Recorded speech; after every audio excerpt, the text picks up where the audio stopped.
Hello, and welcome to the Geopolitics Explained podcast. Before Trump landed in Beijing, it was difficult to know what to expect from the meeting between the leaders of the two most powerful nations in the world. Some expected a muted affair, where both sides would agree to some inconsequential deals to paint a picture of cooperation, while in the background, superpower geopolitical tensions would continue to unfold. Others expected some grand bargains where Trump would offer China advanced semiconductors in return for help with reopening the Strait of Hormuz, or for a revaluation of the renminbi, for example. In the aftermath of the meeting, the general takeaway is that the announced deals are minor in scale and they are also reversible. But getting both leaders at the same table is a positive development that should be celebrated. So, before exploring this current meeting, we need to paint a picture of the geopolitical environment in the build-up to the meeting between the two leaders. During Trump's second term in the White House, we've seen relations between the Chinese and the Americans develop across multiple fronts. Firstly, Trump delayed the TikTok ban when he first re-entered office, before then beginning trade threats with tariffs due to fentanyl. The tariff tit-for-tat then expanded into other areas, and this saw tariffs reach 145% on Chinese imports into the United States. China responded with counter tariffs of 125% on US imports. This was especially focused on US agricultural products. Trump then had to back down from this escalatory spiral, prompted by the realization that he needed rare earths from China, while also being pushed by the Supreme Court. During the same period, there were stories that received less attention, such as China's antitrust probe into Google, the US Postal Service suspending all parcels from China and Hong Kong, and Trump signing a memorandum restricting Chinese investment in the United States. These stories, despite being less covered, were vital developments in the superpower relationship. Now, to show how chaotic our geopolitical world has been in recent years, all of these events that I've just detailed occurred in the first 3 months of Trump's return to the White House. Since this first 3 months, tensions in some areas have remained elevated, with the United States suspending visas for Chinese students in May 2025 and China restricting rare earth exports in October 2025. But despite these periods of escalation, there have been some areas of promise. Officials from the United States and China had been meeting beginning in June 2025 regarding a trade framework, which was finalised and announced at the APEC Summit in October of 2025. Also, the United States lifted the export ban on chip design software and technology being sent to China, specifically from Cadence, Synopsys, and Siemens.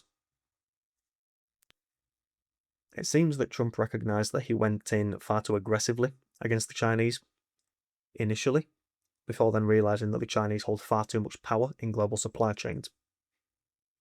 Trump remains aggressive with most other nations over which he holds a power imbalance, but against nations with strong leaders, he typically resorts to flattery and compliments.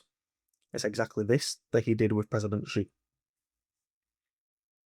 So it's this loose timeline that sets up the most recent meeting between Trump and Xi that we saw unfold last week in Beijing. Relations remain tense, but there has been a slow, gradual thawing in some areas.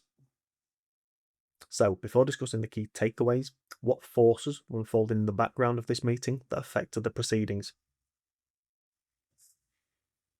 Now, firstly, I want to note that I believe this meeting in isolation will have very little real change, but it is notable that this meeting didn't see any escalation occur, and that the meeting happened in the first place. Both of these aspects should be celebrated. But, in the lack of escalation, there was a dangerous undertone across multiple aspects of US-China relations that were discussed during this meeting. Firstly, Xi brought up Thucydides' trap. In his opening remarks, he referred to the Peloponnesian War in ancient Greece.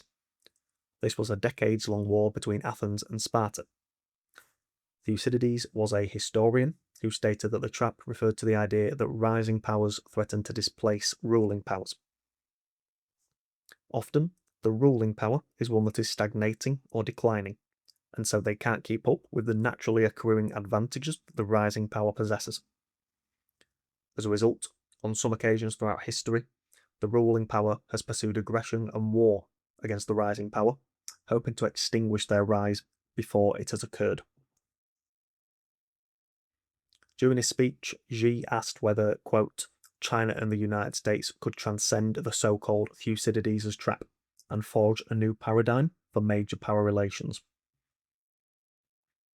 The implication of this for our geopolitical world is that China knows it has advantages, and that they believe that this provokes anxiety and the potential for conflict with the United States. From Donald Trump's recent attempts to build resiliency within the United States, especially when it comes to rare earth elements, I'd say that China's assessment that its rise provokes anxiety from the United States is correct.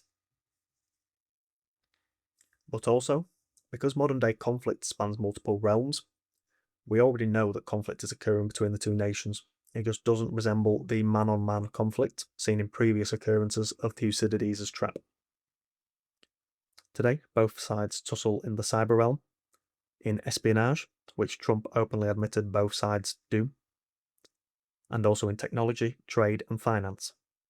In the future, they will battle in AI, in space, and in the quantum realm. From this meeting, the question is whether conflict in these areas can be managed with clear rules. This leads to the second dangerous undertone that came from this meeting. Xi strongly discussed Taiwan. It's here that Xi believes the United States and China could enter into conflict. He stated, quote, if mishandled, the two nations could collide or even come into conflict. It's notable that Taiwan wasn't mentioned in the United States' official readout, but after the meeting, Trump stated that Taiwan should, quote, avoid declaring independence, and Marco Rubio said that the stance of the United States hasn't changed for now, which is a rather worrying statement. This comes after Trump delayed a $14 billion weapons package for Taiwan in an effort to use this as leverage while meeting Xi. Taiwan remains a major flashpoint in the Indo-Pacific that the United States has clear interest in. This is contributed to by TSMC and their advanced semiconductor production, but it is also to rival China in the Indo-Pacific. A third area of worry was China's rapid expansion of its nuclear arsenal, which remained undiscussed. This is according to information that is currently public. It could well have been discussed behind closed doors, but it's unlikely that Trump brought it up. The Chinese expansion of its nuclear arsenal is one contributing reason as to why Trump didn't renew the START treaty with Russia. The START treaty only restricted the Americans and the Russians, and so both the United States and Russia were incentivized to end the deal due to China's rapid growth in its nuclear weapons arsenal.